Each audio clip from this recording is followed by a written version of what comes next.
달콤한 말씀, 행복한 하루. 오늘도 하나님 말씀 앞에 오신 강서 공동체 여러분들을 환영합니다. 오늘 우리가 함께 볼 말씀은 마태복음 9장 1절에서 13절까지 말씀입니다.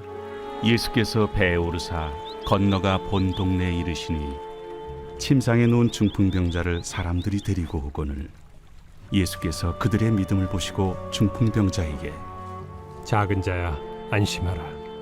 내 죄 사함을 받았느니라. 어떤 서기관들이 속으로 이르되 이 사람이 신성을 모독하도다. 예수께서 그 생각을 아시고 이르시되 너희가 어찌하여 마음에 악한 생각을 하느냐. 내 죄 사함을 받았느니라 하는 말과 일어나 걸어가라 하는 말 중에 어느 것이 쉽겠느냐. 그러나 인자가 세상에서 죄를 사하는 권능이 있는 줄을 너희로 알게 하려 하노라. 하시고 중풍병자에게 말씀하시되 일어나 네 침상을 가지고 집으로 가라. 그가 일어나 집으로 돌아가거늘 무리가 보고 두려워하며 이런 권능을 사람에게 주신 하나님께 영광을 돌리니라. 예수께서 그곳을 떠나 지나가시다가 마태라 하는 사람이 세관에 앉아 있는 것을 보시고 나를 따르라 하시니 일어나 따르니라. 예수께서 마태의 집에서 앉아 음식을 잡수실 때 많은 세리와 죄인들이 와서 예수와 그의 제자들과 함께 앉았더니 바리새인들이 보고 그의 제자들에게 어찌하여 너희 선생은 세리와 죄인들과 함께 잡수시느냐? 예수께서 들으시고 이르시되 건강한 자에게는 의사가 쓸데없고 병든 자에게라야 쓸데있느니라. 너희는 가서 내가 긍휼을 원하고 제사를 원하지 아니하노라 하신 뜻이 무엇인지 배우라. 나는 의인을 부르러 온 것이 아니요 죄인을 부르러 왔노라. 오늘 본문 말씀은 중풍병자를 고치시는 예수님에 대한 이야기입니다. 지붕을 뚫고 내려보내는 환자의 모습을 다른 복음서에서는 아주 자세히 기록한 것과 달리 마태는 오직 예수님의 권위에 대한 사건임을 강조하기 위해서 이 지붕 뚫는 과정을 과감하게 생략하고 오늘 본문을 기록하는 특징을 가지고 있습니다.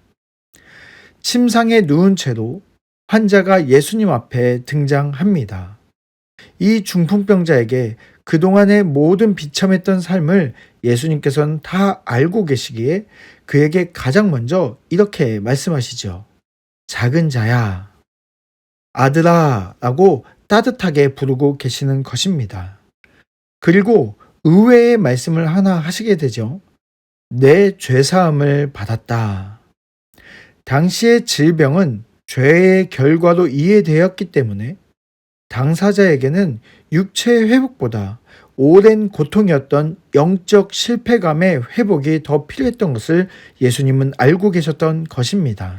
예수님께서 너의 죄가 용서되었다 라고 그 말씀을 하시는 순간 중풍병자는 그 눈에서 눈물이 왈칵 쏟아질 것 같았을 것입니다. 그리고 그 마음에는 큰 위로가 되었겠죠. 이후에 예수님께서는 안심하라, 용기를 가져라, 담대하라 라고 말씀하시면서 그의 마음속 깊은 곳까지 섬세하게 돌보고 계시는 모습을 볼 수가 있습니다. 그러나 예수님의 마음의 깊은 터치를 보면서도 그 자리에 있던 서기관들은 예수님의 뜻을 이해하지 못하고 신성모독을 한다며 그 마음속 가득한 분노를 품게 됩니다. 예수님께서는 중풍병자의 마음도 아셨지만 서기관의 마음도 아셨습니다. 그리고 그들에게 이렇게 말씀하시죠. 너희가 어찌하여 마음에 악한 생각을 하느냐. 서기관의 악한 생각을 드러내시며 그에게 이렇게 물어보십니다. 죄사함을 받았다는 말과 일어나 걸어라 둘 중에 어떤 말이 더 쉽겠느냐. 죄사함을 받았다는 것과 병을 고치는 것 모두가 신적 권위가 있어야 하는 오직 이사야서의 예언에 인류를 구원하기 위해 오시는 메시아에게서만 나타나는 것이었습니다. 그래서 그들은 단순하게 예수님의 모든 말씀이 신성모독이라고 생각했던 것이죠.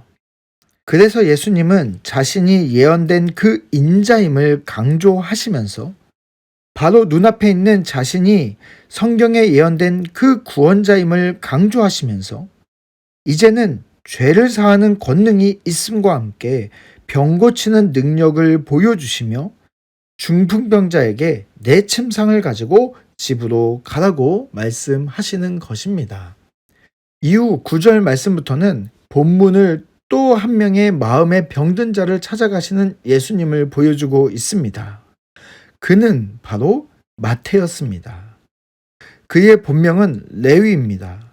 하나님의 일을 위해서 특별히 선택된 자라는 뜻이었지만 그는 세관에 앉아 로마 황제의 특별한 선택을 받아 로마 황제의 창고를 채우는 바쁜 일상을 보내고 있었습니다.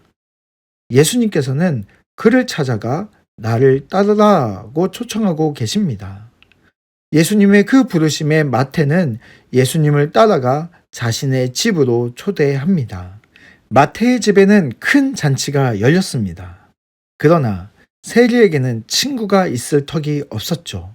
그래서 자신과 함께하는 세리들을 불러 모으고 그리고 돈으로 부를 수 있는 창녀들을 불러 집을 채웠습니다. 그렇게 마태의 집은 죄인들이 가득한 곳이 되어 버렸던 것이죠. 그리고 그 한가운데 예수님께서 계셨던 것입니다. 이번에는 이 모습을 보고 바리새인들이 한마디를 합니다. 너희 선생은 세리와 죄인들과 함께 잡수시느냐? 예수님께서 그 말씀을 들으시고 이렇게 말씀하시죠.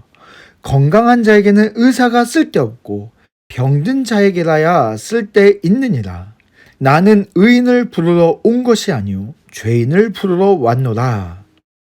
여기서 의인은 의로운 자가 아니라 스스로 의롭다고 여기는 자들입니다. 지금 여기 본문에서 스스로 의롭다고 이야기하는 바리새인들과 서기관들 같은 자들이죠. 예수님은 이 세상을 심판하기 위해 오신 분이 아니십니다. 그랬다면 의인들을 부르러 오셨을 것입니다. 예수님은 온 세상을 구원하기 위해 스스로 의롭다고 말하는 자들이 아니라 죄인들을 찾아오신 것이죠. 우리 사랑하는 강서 공동체 여러분, 오늘 중풍병자처럼 병든 내 마음에 예수님의 위로가 필요한 분이 계십니까? 아니면 마태처럼 정신없이 일상을 살아가다가 예수님 없는 하루를 살아가고 있지는 않습니까?